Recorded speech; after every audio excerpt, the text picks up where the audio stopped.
বহিষ্কৃত যুবদল নেতা মাহবুবের মৃত্যুতে তার স্ত্রী সন্তানের আহাজারিতে ভারী চারপাশ।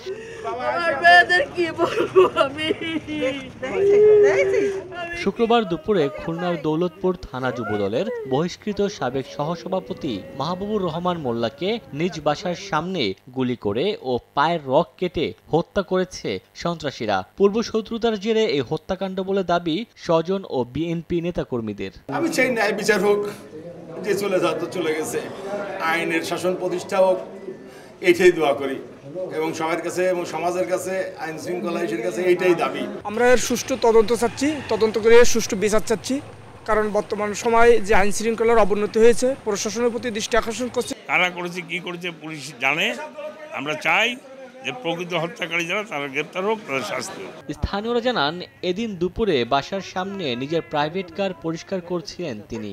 এই সময় হেলমেট পরে তিনজন মোটরসাইকেলে এসে তাকে লক্ষ্য করে কয়েক রাউন্ড গুলি করে। পরে মৃত্যু নিশ্চিত করতে দুর্বৃত্তরা তার দুই পায়ের রগ কেটে দেয়। একটা মোটরসাইকেলে তিনজন হেলমেট পরে এসে নেমেই তাকে গুলি করছে। কে বা কারা দুর্বৃত্তরা মোটরসাইকেল যোগে এসে ওকে আপনার গুলি করছে এবং পায়ের রগ কেটে দিচ্ছে।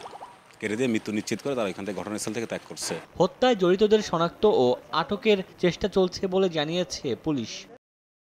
এইটুকু এর পরবর্তী মোটিভ কি, কেন মারা গেছে, এই সময় এগুলো এখনো ঘটিত হয় নাই। তবে ওখানে আমাদের পুলিশ প্রশাসন অর্থাৎ ওসি সহ সবাই গিয়েছে, এটা চেষ্টা আছে। মাহবুবুর রহমান মোল্লা দৌলতপুর থানা যুবদলের সহসভাপতি ছিলেন। গত 18 ফেব্রুয়ারি কুয়েটে শিক্ষার্থীদের সঙ্গে সংঘর্ষের ঘটনায় রামদা হাতে তার ছবি ছড়িয়ে পড়ে। এই ঘটনায় যুবদল থেকে মাহবুবকে বহিষ্কার করা হয়। সময় সংবাদ, খুলনা।